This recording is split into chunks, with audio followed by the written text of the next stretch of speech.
Thanks for listening to the AZ Wildcats podcast. I'm your host, Mike Luke, joined by the venerable Jason Scheer. Mike Luke coming to you live from South Lake Tahoe. Jason Scheer coming to you live from Tucson, Arizona. How you doing? Good. Back in the house. So I'm all right, dude. I was going to say, you got the air conditioning going on in there and everything? Yeah, we're back. All right. But you know what's great about this, Scheer, even more so? We get to talk about the Pac-12 because the Pac-12 is the gift that keeps on giving. Big shout out to James Crepia, who we will be talking about here in a little bit. But first, Scheer, there's very few times when I'm right in life about something.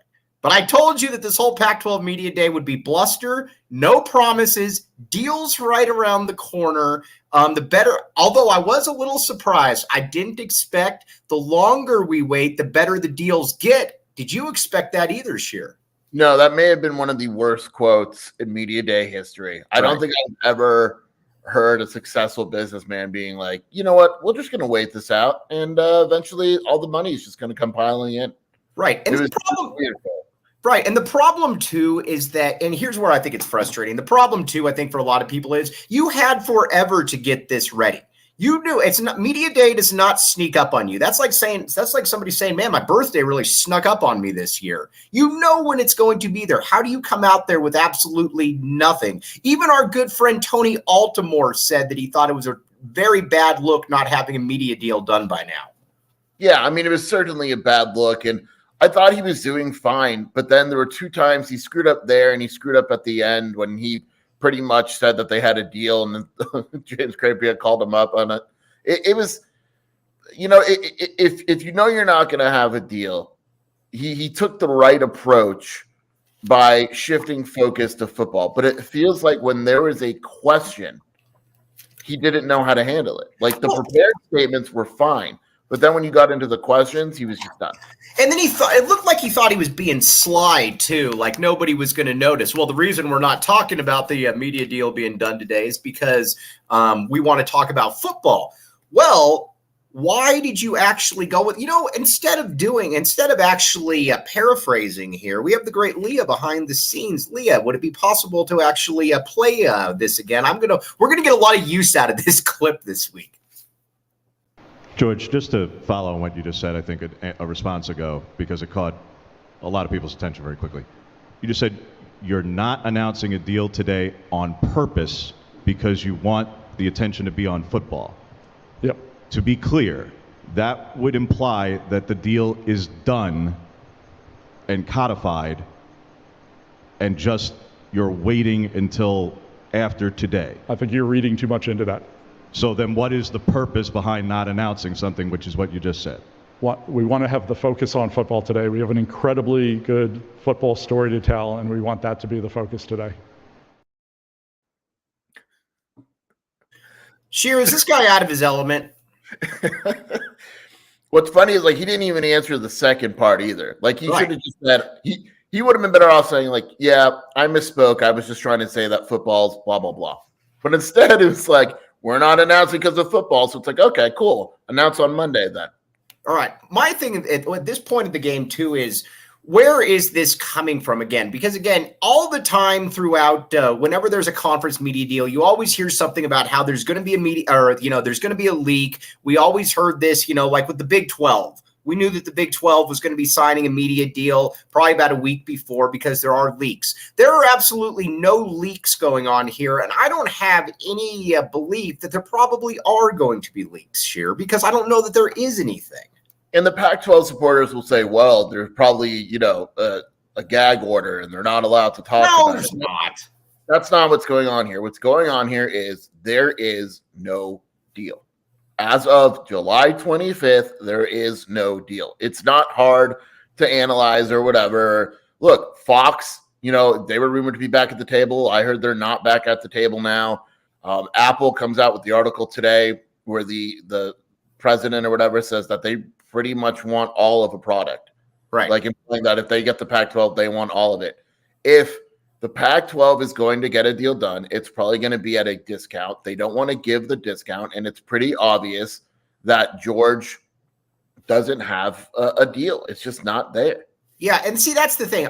It's sooner or later, if sooner or later you have to have something. Even some of the Pac-12 stalwarts now, I think, are starting to maybe lose a little bit of faith. By the way, John Wilner, we like you, but we're very disappointed in you, John Wilner. This is correct, Jason Scheer.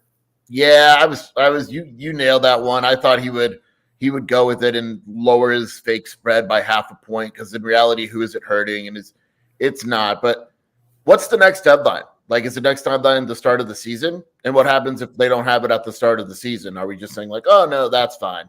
Well, I think maybe by then, maybe the plan is, we've done this so long that we can just continue to kick this can down the road, because again, you're getting more money out of this by waiting, Scheer. You're not coming up with that.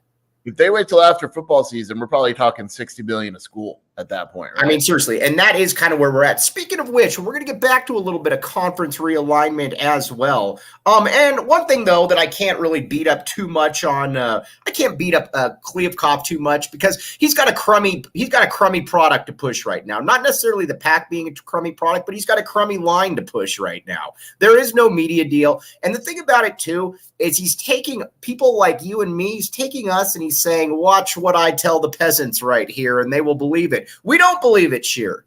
Yeah, but I mean, there's still people that really it's mostly like Utah and Oregon State fans, and they're like, yeah, he said a deal's right around the corner. We're so close. And then there's people like you and me that realize that they've said a deal's around the corner for literally a year. And if there was a gag order, Scheer, the one thing that I think we would know for a fact, if there was a gag order, is then how come the presidents haven't been quiet? Kirk Schultz has certainly said a lot over these last few months. It's turned out not to be true. Why? If there is a gag order, the presidents certainly are not adhering to this gag order. If there is a gag order, why wouldn't George say, you know what, we're talking to numerous outlets, whatever, they've told us not to go public with the details or anything like that? Or the deal's already been done, Scheer, right there. Yes. So it's going to be fun to watch. And you know what? I'm glad. Scheer always says he's tired of realignment. I am not tired of realignment. It's great for business, and it is as well. Scheer, don't lie. Yeah, I mean, 24/7 at a one-on-one with George, and Brandon Marcellus should have asked him, like, is it going to be streaming or, linear? And he said, I don't know. We're not discussing that. Is it going to be this or that? We're not discussing that. And it's like, everyone's reading that article. There's probably nothing really significant in it. And meanwhile, realignment's hot. It's hot. Realignment's hot. You know what else is hot right now, though, Scheer? OGs. Okay, now, Scheer, just so you know, by the way, how is your sleeping going? It's good now. All right, but let's just say that you're somebody like Jason Scheer and you have a hard time sleeping, and you're saying to yourself, man, this life sucks. I don't know what to do. OGs is here to deliver for you, for the people right here. Now, here's the deal that you got to do with OGs. Check it out right now. Hold on. I'm pulling this up. Hold on. All right, Scheer, here's what we got. Don't miss a thing when it comes to flavor and effects. So get your pink lemonade gummies while you can. Check out OGs online at ogsbrands.com and on Instagram at ogsbrands. You can find them at your local dispensary. 21 and up must to purchase. Scheer, check it out right there, OGs. And one more, Circle K. Guess what I have not seen up in Lake Tahoe, Scheer? You have yet to see a Circle K in Tahoe? I have not seen a Circle K. Now, again, I am going to go look for a Circle K. We have not seen one. That does not mean they don't exist. But in the meantime, though, make sure you're not missing out on all the great stuff like I am right now.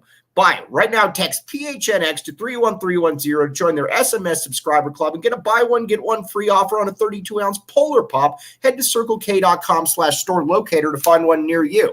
All right, we'll go back to realignment a little bit. But let's talk a little Arizona football. First, I still don't know why they sent Jayden de Laura there. To me, it's still an odd look. But either way, let's not talk about Jayden de Laura, even though I just talked about him. Let's talk about Jedd Fisch. Jedd Fisch is confident, Scheer. You can tell Jedd Fisch is feeling good about things. Yeah, I mean, it's kind of, yeah, and he's not hiding it. He wasn't downplaying. Now, he's not going out and saying, oh, we're going to win 10 games, but he flat out said, and truthfully, this is the best team that they've had. Since he's been there, they believe that if the defense will be better. And he just flat out said, we believe that Arizona is going to be a better football team than it's been. Right. Now, Jayden de Laura is going to be a big part of that, obviously. Arizona needs – here's what you need out of Jayden de Laura. I don't need Jayden de Laura to be Cam Newton, but have the good games, but then also kind of stack it with some – if you're going to have a bad game, I can't have the 125 yards and 8 interception game. I can't have that, Scheer. Yeah, like his bad game needs to be like it was against ASU last year, where I don't think he threw a pick. He didn't do much, but he also didn't make mistakes. Right. And like if you're going to have a couple stinkers in there, I don't think he's going to play awesome every game. But I don't need like the Mississippi State game where he's just throwing the ball all over the place, trying to bring Arizona back, whatever. That doesn't help anyone. That's not how you win football games. He needs to be controlled. To his credit, he's saying he's worked on it. Jedd is saying that that's been one of their focuses. We just need to see it on the field. All right, Oakley Burklow, great name. I think I know who you are on Twitter. Rumor going around has it that Yormark has rubbed Robbins the wrong way with his recruiting tactics, trying to get Arizona. I have no clue. I can't speak to that. I have absolutely no clue. Clint Moses, our guy in here from Oregon State. Also, Scheer, we've got to – I keep getting we're getting bum raps here from the Oregon State fans here. For the 9,000th time, and I get confronted about this all the time on Twitter, I was wrong. There are way more Oregon State fans than I thought, Scheer. You would agree? Absolutely. Absolutely. There are much more Oregon State fans than I thought they were. They're passionate about their team, so credit. They're mean, but credit to them. They're mean, but you know what? They come from a spot of passion. On top of that, too, I thought that Oregon State fan was like a Cal fan, where you've heard rumors of them, but you don't actually end up seeing any of them at any point during your life. Oregon State fans, you have come out. You have bludgeoned us to death. We agree that there are more of those than we thought, Scheer. Yes, 100%. All right. Now, speaking of which, let's talk a little bit about the conference right here. By the way, was that the most Pac-12 thing ever? They have not had the Deion Sanders not to be at Pac-12 Media Day when that's the only person anyone wants to talk to? Yeah, that was a bad look. And no offense to Deion, it just feels like couldn't he have waited 12 hours to do that? Like Rick George got on a plane right after Media Day and was like, I'm out of here. Oh, we're going to talk about Rick George. You got a John Wilner realignment article that just dropped too. All right. While you read, I'll talk. Okay. Oakley Burklow, they're mean, but credit to them. All right. But obviously, though, with Jedd Fisch, he feels comfortable about this team, and quite frankly, he should. You go across the offense, and this is a loaded offense. This is an absolutely loaded offense. Now, again, you wish that there was a little bit more depth there, I think, especially on the offensive line. But across the board, when you're looking at your starters, there's not really any weak links, and that's kind of where I'm at. By the way, Gary Anderson. Clint Moses, Gary Anderson, Scheer and I have had a long-standing rivalry about Gary Anderson. I thought Gary Anderson was really good. I was wrong. So, by the way, Pac-12 Survival Guide, Wilner. I got excited. The only reason is because I thought he would move the number. He did not. The line remains unchanged. He didn't even mention the number. Unless I missed it, it's just about why Colorado is. It's just about Colorado. And what is he saying about Colorado? I barely read it. All right, well, let's talk about Colorado. I'm sorry I'm all over the place right now, but you know what? That's part of the charm of this podcast right here. Scheer and I go through our show prep for hours before we come on, but you know what? Sometimes it just evolves a little bit. Now, let's talk a little bit about Colorado, Rick George, and then we're going to get back to Arizona. Promise right here. Rick George has got his hands in a lot of fires right here, Scheer. Your guy, Ross Dellinger, for Sports Illustrated? Yahoo. Wrote an article about how Rick George he said things, but when people were there to talk to him about it, Rick George didn't really have anything to say at Pac-12 Media Day. And this is right after Colorado said they needed to see numbers, which they have not, which they clearly still have not seen. Colorado is an interesting player in this whole realignment situation. Yeah, Wilner mentioned that he's actually acknowledging the rumors that Colorado could leave this week, which I think is the first time he's acknowledged online rumors. I don't believe it, but whatever. Colorado, it feels like holds all the keys, right? Like if they leave, other schools are going to probably. Doesn't it make it so much easier for everybody else to follow? Yeah, and I know it's kind of a crappy thing that Arizona won't leave first, but and that whole thing has annoyed me because USC and UCLA are the they're the ones that blew it up. But if Colorado leaves, that takes the weight off a lot of schools, and Arizona specifically. And again, our goal here, and again, I promise we're going to get back to Arizona football here in a second. Our goal is to get Arizona into the Big 12, and to go with Colorado. ASU left behind, and they can be travel partners with SMU. We agree on this year. Absolutely, we need Oregon State and SMU fans to combine. That's fake. SMU fans are fake. Okay, by the way, yes, SMU fans do exist. SMU fans do not exist. We have not ever seen an SMU fan. They're not a sleeping giant. This is true.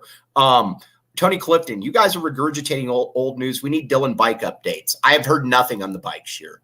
All I know is that with Mike being away, we have a search warrant, and we'll be checking his house within the next. Listen, man, if they're close to solving the Tupac murder investigation 27 years later. If they can do that, we can find Dylan Anderson's bike in less than a month. I charge the entire Tucson countryside to find this year. Are you Tucson countryside? Countryside, right? Are you offering a PHNX reward? Ooh, I'm going to have to talk to my boss about that. That's not a bad idea. A reward for the bike.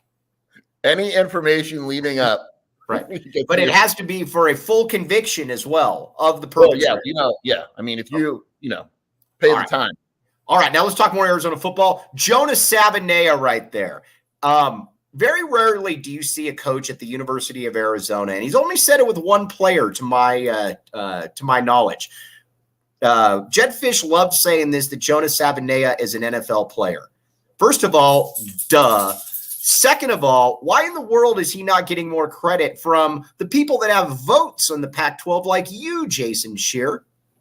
Yeah, first, I don't want to do a disservice here. The Pac-12 is loaded on the offensive line. There are a lot of really good offensive linemen. If I'm doing a draft of the linemen that I want for this year, Jonas Savaiinaea is right there. Jordan Morgan is right there for number one, right? And so to see a guy like Savaiinaea, basically the media saying he's not one of the top 10 linemen in the conference is crazy to me. And Jedd told the story of when the 49ers coach, one of the assistant coaches, Chris Forrester, came and said, man, who is that kid? And Jedd Fisch said, that's a high school senior. And the guy was like, what? Like, what? Sorry? Like, I saw Jonah a couple weeks ago around campus, and I think people are going to be surprised. He's actually like bigger and stronger. And it's weird too, because he's also a little bit, he's like me. He's massive, but he's lean though at the same time. But you look at him though, that is what an NFL lineman looks like. That is a guy that belongs, and again, I'm just going to say he belongs at Georgia, not here. That's why we'll take him. And there's a thing that a lot of times you look at linemen and they're big, but they don't walk around with their weight very well. Right. Like they can play with it, but they can't walk. It looks like they're struggling, they're heavy and all that. Jonah looks like he's 300 whatever pounds, and it's like whatever. Like he moves like it's nothing. He moves like it's nothing. And I think it was when I think Jedd Fisch, when he came in, the first thing he said was that, not first thing, but one of the first things he said is that he's never seen a 330 pounder that is able to move, or that is able to just walk around and look like that, where you actually have ab muscles at that weight and that size. He's a freak. I don't know. Like I said, I don't know during my time covering Arizona football that I've ever seen somebody like this on the offensive line. That's how unique Jonas Savaiinaea is. Yeah, I mean, I'd have to go back in terms of a prospect. I can't even remember the last, like Evan Britton, maybe. Yeah, but this dude's a lot different than Evan Britton, and that's with all due respect to Evan Britton. Yeah, but I'm saying like I'd have to really go through the offensive linemen that have come across, because there's been some pretty good ones. But as an NFL prospect, Jonah's just a different animal. Jonah's a different animal entirely. And honestly, Scheer, when we're looking at this offense right here, I know that we wish that we had a little bit more depth. We're talking about that other guard position. Arizona 100% wants Polito to win that guard spot right there. I am not lying, Scheer, am I? No, I would assume that's the ideal plan. I mean, maybe they would love it if Sam Lange, took a jump from last season and took a real strong hold to that job. But I think in an ideal situation, Polito comes, wins that job, and all of a sudden your guard spot with Wendell Moe and Polito is set for the next 4 years. Right. And honestly, this coaching staff has definitely shown too that they want to play younger players when possible right there. And that certainly is that guy. One other player too, Scheer, that I'm really looking for a breakout this year. I want to see more Kean Burnett on the field. I think that I get it. He wasn't terribly well coached in high school. They didn't have a position coach for him. This is his second year. He looks massive. He looked good in the spring. I would love to see more Kean Burnett on the field because first of all, especially when you don't have a great offensive line at certain spots, you're not the deepest. Having 2 tight ends in there can make a little bit of a difference. Yeah, I mean more from him. I thought he would make a bigger impact as a freshman, but looking back on it, he just wasn't strong enough. He came in pretty skinny, and that works in high school, but if you're going to be a true tight end in college, you need to be bigger. To his credit, he's put on weight and strength. He looks bigger, and now you kind of want to see him make that jump. And to be fair, during the spring, they were almost forcing the issue with him as a red zone target to see what he could do in that situation. And if he can emerge as a legit option with him and Tanner McLaughlin, all of a sudden, that's probably one of the best tight end duos in the country. Dude, and that's what we're talking about right here. And this is not hyperbole. Rich Carrillo, the great Rich Carrillo. Is Mikey Luke still on the California Central Coast? No, I am in Lake Tahoe now, my friend. You're getting ready to hear a lot of this week. All right, Scheer, I do agree with what Clint Moses has to say. I'm on the side of Zona making a bowl game. In my opinion, they should be above Stanford, Cal, ASU, and Colorado. I agree with all of those right there. I don't believe that Arizona should finish ahead of all of those. That it's more in the middle there where I'm interested to see. How do they match up with Washington State, UCLA, Oregon State, schools like that? That's where I think Arizona, they're not going to be amongst the elite, but they need to be at the top of the pecking order of that second tier, Jason Scheer. Yeah, I'm not ignoring you. I'm looking up what the over-under is on Arizona's wins now. By the way, we have single-handedly moved the over-under on BetMGM. It went from 4.5 to 5.5 now. That's why you people need to be listening to us every now and then. Scheer, what'd you find?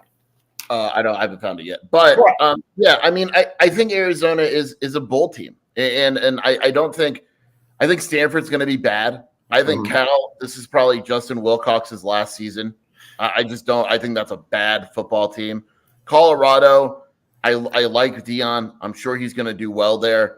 I think we at Arizona know better than anyone what it takes to rebuild a program. Do you buy his son? Are you buying his son? I think his son is good. I think people need to kind of slow down a bit because we've seen it with basketball. We've seen it with football.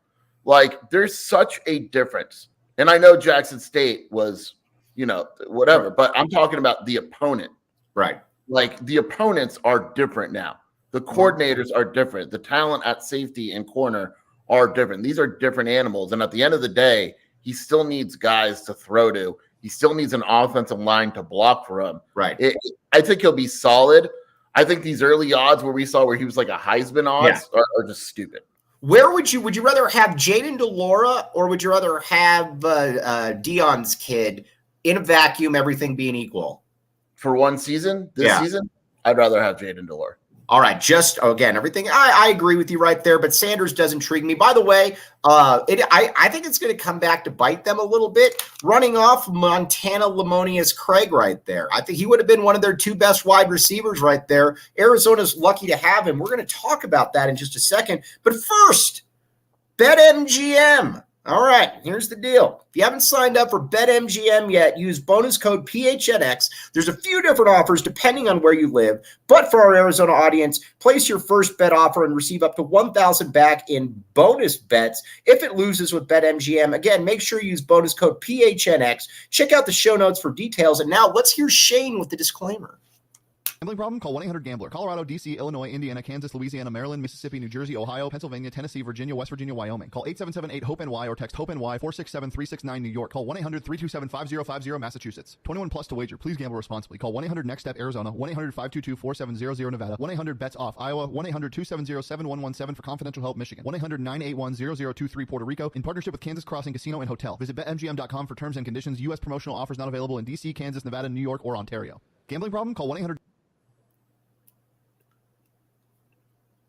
Gambling problem right there at the end. I like that. All right. So Montana Lamonius Craig, though, first of all, Great name, probably the best name in the conference. Scheer, you have sold me on him that I believe that he is going to pick up all of the burden for Dorian Singer. And as a matter of fact, I would not be surprised if he caught for as many yards as Dorian Singer this year. What say you, Jason Scheer? Well, before that, I found it. Arizona to win 5 or more games is plus 115. So they're still predicting under 5. Dude, take it. Take it right now. Again, BetMGM is here to help you guys. BetMGM is here to help you. Scheer, we both like that over, correct? Correct. All right. As for Montana, I did before wonder if they were going to put him in the slot, which is not his natural position because they had told Cowing they would move him to the outside.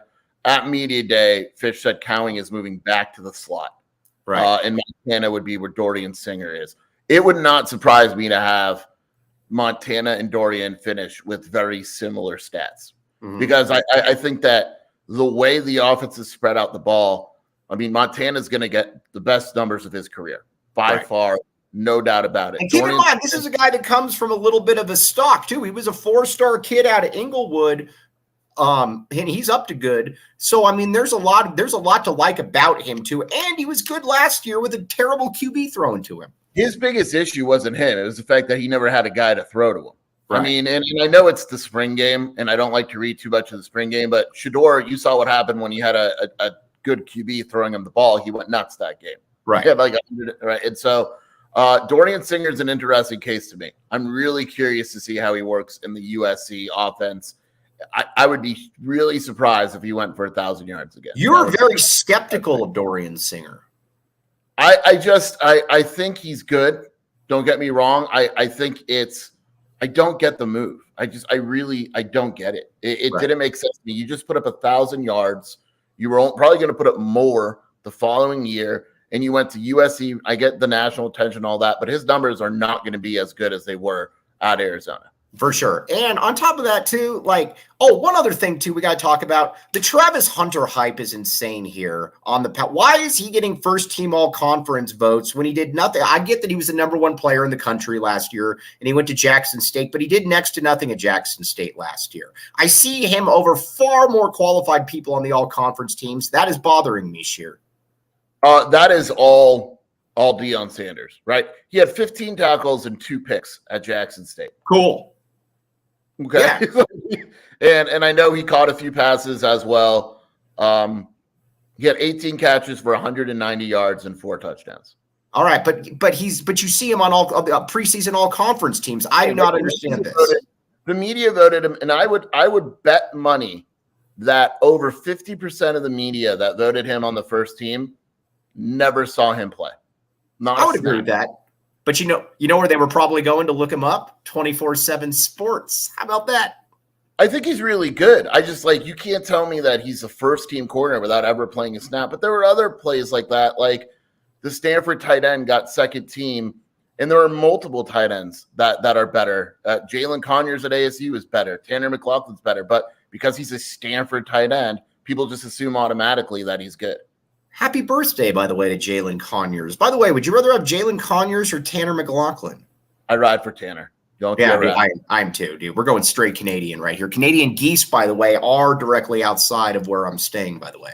Have you confronted them yet? What's that? No, I did. I tried to. I went with my dad. I tried to confront a few of them in no, I did. I tried to confront a few of them in Monterey, and I got cold feet, and I backed away because go ahead. Did you go to the aquarium in Monterey? Well, I was going to, but it's like $9,000 to go in there, though. Oh, I know. I took the whole family. Well, that's your little flex right there. Oh, like that. Was it worth it, though? Yeah, it's the best aquarium ever. All right. Well, maybe on the way back or next year, maybe we'll end up doing that. All right. Now on the defensive side of the ball, this is going to be a big year. And we've said it ad nauseum. I know I just need the defense not to totally suck. But I think we're going to have an idea this year about what Johnny Nansen can do as a defensive coordinator. Again, not expecting him to work miracles, but there is enough talent, I think, that you should see a marked improvement, especially in year 2. I think I'm one of the few where last year's defensive performance was meaningless to me because they didn't have their guys, they didn't have depth. Nansen came in, and there's only so much he could do. This year, Nansen has brought in dudes that he wanted to bring in. This defense is built to be significantly better than it was last season. There's very few positions with a lack of depth. So to me, this is when I start evaluating Johnny Nansen. This is a big year for him. You know, and to be honest, if he doesn't do well, it would not surprise me if Jedd has another defensive coordinator. Because when you look at the possibly be an analyst at this point, he could be. I mean, look, when you look at this defense, like, what position did they not upgrade? Corner, maybe you could say that. DN, probably not. They didn't get anybody like Eccles. That's fine, but we don't know how good like a Daniel Humuli is going to be off the edge. True. Right? Linebacker is a huge upgrade. Huge upgrade for sure. And defensive line interior, the guys they added, big upgrade. And I think on top of that too, it's addition by subtraction. And the again, I'm sure he's a great kid. I always have to paraphrase this. Getting rid of Christian Young is addition by subtraction right there. The speed and athleticism upgrade on Arizona's defense is significant. I know there's more to it than that, but those two things are significantly better than they were last season. Yeah. So I think the biggest question mark though for this team will be the pass rush. And that's where Deuce Davis, our guy, has to come alive right here. I don't need 10 sacks out of Deuce, but I need 6. That's what I'm asking for. 6 sacks out of Deuce Davis this year, Scheer. Yeah, there's guys that have to step up, and Deuce is one of them. Like you put on last year, he was way too skinny. He's gained some weight. He's probably too skinny. I haven't seen him, but I'm assuming he still needs to gain more weight. But he's a guy that needs to step up.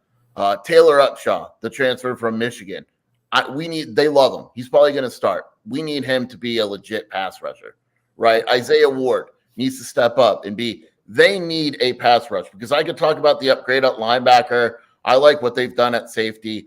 None of it matters if the quarterback has all day to throw. This is also going to be an interesting case this year where we find out Jedd Fisch is, if I'm going to go after players, I'm going to go after big players because big players can develop. Because all those dudes you just mentioned are bigger guys right there, whether that's Isaiah Ward, whether that is Upshaw, heck, I know Deuce Davis is light, but he's certainly tall enough. There's a lot of guys right there that you're hoping that some of those big players are able to come to fruition. Yeah, I mean, and even on the interior, like they went out, they got CO from Indiana, they got Tyler Manoa. The bodies are all Manoa bigger. Starts, right? I would assume. It wouldn't surprise me if we wound up seeing like an all transfer defensive line.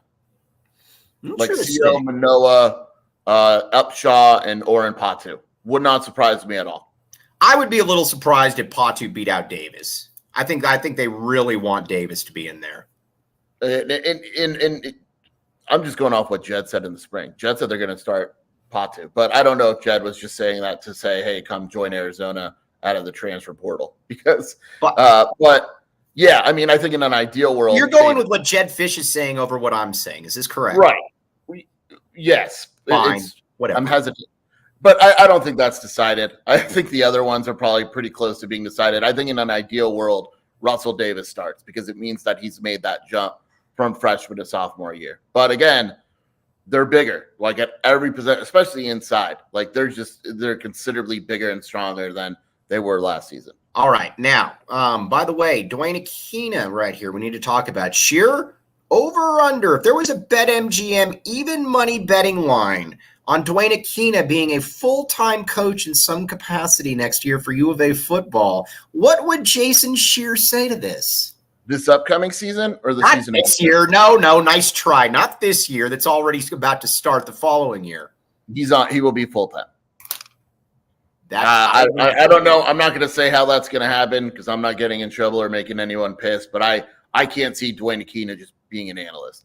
Correct. And I'm also very interested to see how that secondary performs this year because I think that Chief is right about next to nothing, But I will say that the secondary was I think has been a little sketchy the first 2 years. Having Akina in there, though, I think is going to make a world of difference because you at least know you've got somebody on there. And by the way, I like the new cornerbacks coach they have. So certainly no offense to him.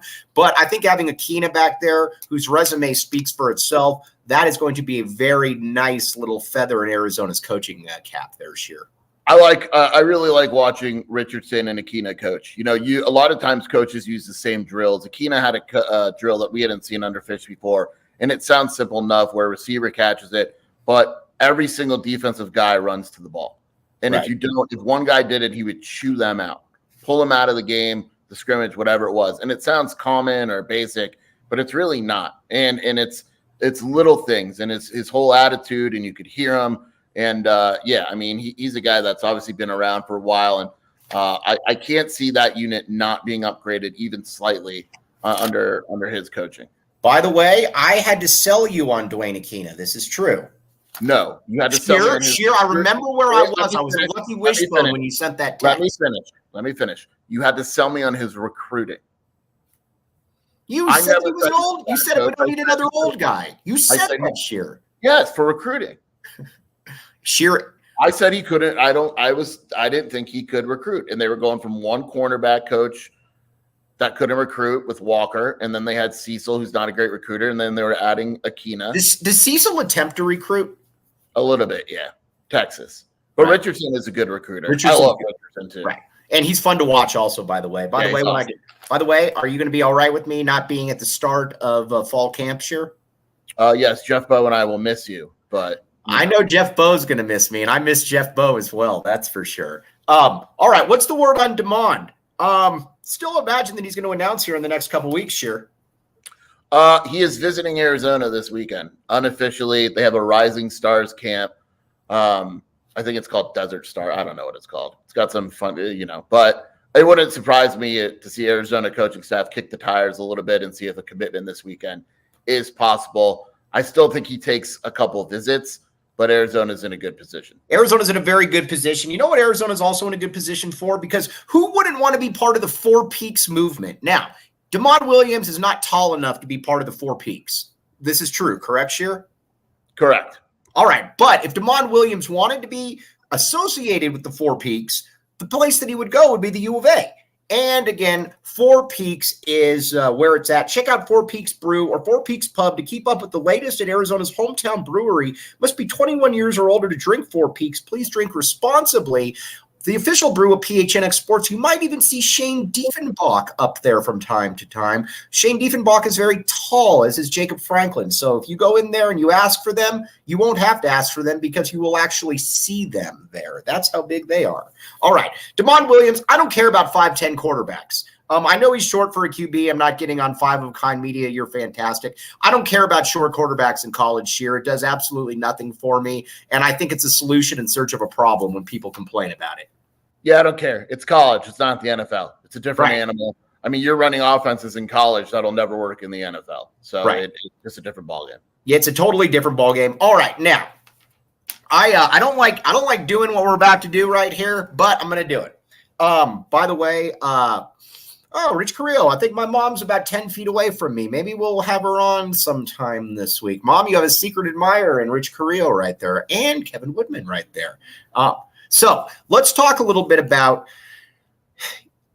again, we had Altimore on yesterday, your best friend right there, Jason Scheer. Altimore, now I get this question all the time. Does Arizona want it to keep its basketball program in the Pac? I will tell you this. The reason that so many conferences are that nobody really wants to, quote unquote, join the Big 12 is you got to remember at the end of the day, and keep in mind, I am 100% joining the Big 12 if it's up to me. But there's a massive difference in academics in the Pac-12 and the Big 12 compared to even the Big 10 and whatever. It just is, from research to rankings, et cetera, et cetera. And these guys, at the end of the day, they are academic people per se. But I also don't believe that it is nearly as big as a gap as people are trying to make it out to be. Again, I don't believe that my Arizona education goes down into the toilet if they join the Big 12. So again, it is, because I guarantee you, faculty and staff If you're just an academic type, you want to stay associated with the Pac-12. But I also do understand. But at the end of the day, though, you've also got an athletic move to make here. And why do people come to the University of Arizona? What runs the University of Arizona in the city? It's Arizona basketball. It's a unique setup there, Scheer. It's a weird, so when I was coming out of college, my sister went to UCSB, which is a Santa Barbara's a better school than Arizona. Correct. Right. And I could have gone there to Santa Barbara. No, you couldn't have. You didn't get in. My sister was on the committee, so I could have got in. I was a lock. All right. She was on the admissions board or whatever. Right. But I went there and there were no sports. Right. And so I wound up at Arizona. I looked at other schools, and every school I looked at had sports. Right. And there's other people that have no interest in sports. Right. And it feels like the Pac-12 presidents are those other people. They are those other people. Where sports. Now, there's maybe Robbins is different, and maybe there's one other one that's different. But for the most part, like the president of Cal, if you went and you said, we're cutting your athletic department, they'd probably be like, okay. Yeah. Like they don't care about sports. Michael Crow, same way. Yeah, they don't care about Michael Crow really cares about sports. No, and that's the issue here is if this was a sports decision, we're not talking about it because it's already been made. The schools are in the Big 12. But it's not. It's sports are very low. And I tweeted the other day, and we disagree a little bit, I'm convinced that they're going to sign a bad deal because they just don't care about sports enough. What is a bad deal then for something that's probably in the mid to low 20s and it's heavy linear or heavy streaming, excuse me? Yeah, to me, that's a bad deal. Yes, no, I would agree with that. But you know what? At that stage, you get what you deserve if that actually comes to fruition. And it's funny to me, one thing that we don't talk about too real quick is this is the same conference where USC voted no on expansion and then left the conference soon after. Why is the Pac-12 letting Oregon and Washington dictate things when we all know that the first train out of the Pac-12, they're on it? Altimore said something I've actually found fascinating, though, about Oregon. He said the dirty little secret, and I've heard this from other academic types, too, including maybe people at the U of A, maybe. Oregon is a bum school when it comes to it. It's not good academically. It's in Eugene, whatever. And the only thing it has going for it, again, it's a big thing, is Nike. Washington is a far more attractive school across the board with athletics and academics and the fact that it's in Seattle than Oregon. So you always see Oregon fans in there with kind of the little man complex on Twitter. They know that Washington, without the LA schools now, is the grand prize as far as academics and athletics go. I said like a month ago that Washington was the real prize, and Oregon fans just went crazy at me. But it's true. I mean, Washington is a superior academic school. You can do fine athletically there, obviously.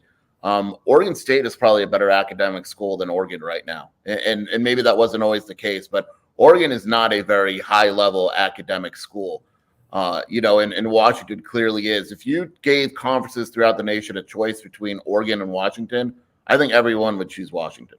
Everybody would choose Washington, and for the variety of reasons that you put out there. First of all, it's a much better academic institution. It's in Seattle, and again, you also have a better groundwork for athletic success right there. They're not, but like you said too, Oregon and Washington are not committed to the Pac-12. No, and I still remember when the whole thing started and Canzano and some others were like, Phil Knight's going to pay whatever it takes to get Oregon on the right side of all this. And that's disappeared. Phil Knight's not even mentioned anymore.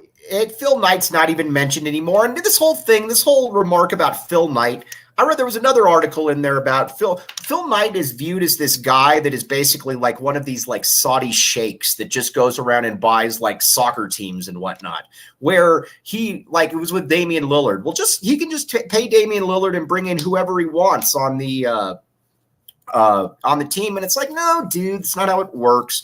By the way, any news on the Arizona basketball foreign trip besides Philly B? No, he means Abu Dhabi. And I will say this. I don't think you're going to get a full itinerary before the trip for safety precaution reasons. Bruce already has one. Bruce is going. I can confirm Bruce is going. I know they're going to Israel. They're going to play 3 games, and I'm going to be blunt. They're going to lose all 3. Mm-hmm. They're going to play like national teams getting ready for like the teams that the U.S. will be playing, like the U.S. FIBA NBA guys. That's who Arizona is warming up for.